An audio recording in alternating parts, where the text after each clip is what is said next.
Je répondis, « Ah, Seigneur éternel, voici, je ne sais point parler, je ne suis qu'un enfant. » Jérémie 1, 6, 7. Un jeune homme était là, qui avait entendu tout ce qui avait été dit par Job, chapitres 32 et 33. Il n'a pas été nommé jusqu'ici. Sans doute jugeait-on inutile de prendre garde à la présence d'Éliaou à cause de l'extrême jeunesse de celui-ci.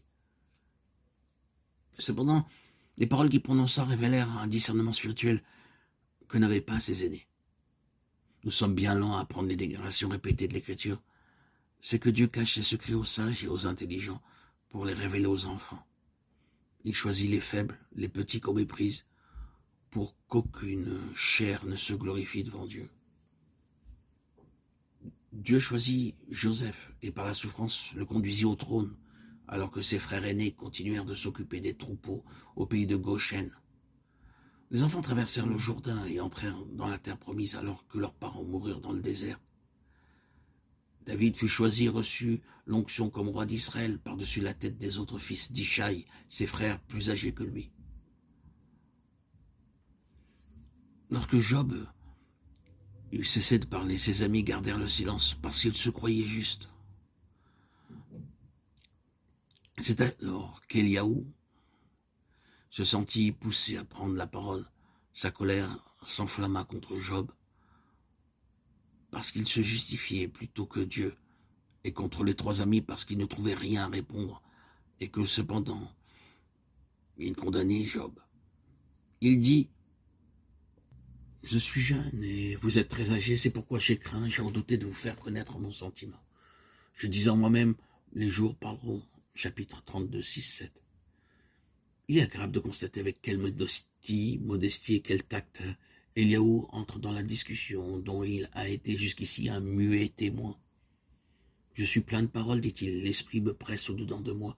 Mon intérieur est comme un vin qui n'a pas d'issue, comme des outres neuves qui vont éclater. Je parlerai pour respirer à l'aise. La main de Dieu est sur lui, il sent qu'il ne doit pas réprimer les paroles qui bouillonnent dans son esprit. Après un temps d'attente, il profite donc du silence qui s'est établi entre Job et ses amis pour dire ce que Dieu lui met au cœur de prononcer. Maintenant donc, Job, écoute mes paroles, c'est avec droiture de cœur que je vais parler. Défends ta cause, tiens-toi près devant Dieu, je suis ton semblable, j'ai été comme toi, formé de la boue. Mes terreurs ne te troubleront pas. Chapitre 33, 1, 8. Éliaou résume les discours de Job. Celui-ci affirme son innocence et il dit que Dieu le traite en ennemi. Quelle erreur est la tienne, dit Éliaou. Comment la créature disputerait-elle avec son créateur? En ceci, tu n'as pas raison, Dieu ne rend pas compte de ses actes. Ce jeune homme est manifestement sous l'influence de l'Esprit de Dieu. Le Seigneur révèle rapidement et clairement l'état des âmes dans l'angoisse au messager qui leur envoie. Éliaou est aussitôt au cœur du sujet. Quelle différence entre son discours et celui des vieillards, dont la multitude des paroles a passé à côté de la question. En somme, tout revient à ceci, dit-il à Job. Tu es innocent et c'est Dieu qui a tort. S'il y a quelqu'un à blâmer, tu dis que c'est lui. Où est ton sens de la justice? Vois dans quelle impossible situation tu mets le Dieu 3 fois saint. Tu ne peux le combattre. Tu le sommes de te rendre des comptes. Il ne t'en donnera pas. Tu as dit qu'il est ton ennemi et toi-même tu prends la place d'un ennemi. Toutefois, Dieu n'était pas sans faire connaître sa volonté. Le malheur, c'est que les hommes ne comprenaient pas son langage et ne prêtaient point une attention suffisante à sa voix. Éliaou indique deux des méthodes que Dieu emploie. Il parle directement au cœur par son Saint-Esprit. Il parle par des visions ou des songes au cours de la nuit, lorsque les choses de cette vie sont comme effacées momentanément et que les devoirs quotidiens ne s'imposent plus à la pensée. Alors l'Esprit grave dans le cœur les instructions de Dieu, comme le cachet imprime sa gravure sur de la cire molle. Quel contraste nous avons ici avec le message de l'Esprit qui visita Éliphaz et jeta dans sa pensée des doutes sur le caractère de Dieu. Les anciens auteurs nommaient ces instructions que le Saint-Esprit grave dans le cœur une connaissance diffusée de Dieu.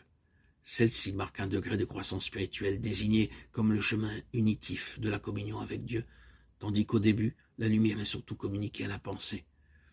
Il s'agit alors du chemin de l'illumination. Ces instructions du Saint-Esprit dans le cœur ne sont possibles que pour ceux qui sont complètement donnés à Dieu. Toute résistance doit avoir cessé. La volonté doit être amenée en une harmonie parfaite avec la sienne et l'atmosphère doit rester transparente entre l'âme et Dieu au cours de l'activité journalière. Et cela est possible qu'à ceux qui sont complètement donnés à Dieu. Pourquoi Dieu parle-t-il? Pour détourner l'homme du mal, pour l'avertir, le préserver de l'orgueil, afin de garantir son âme de la fausse et des coups de glaive. La volonté propre de l'orgueil sont les deux caractéristiques de ceux qui ne se sont pas donnés à Dieu. Les signes distinctifs de l'héritage des fils d'Adam.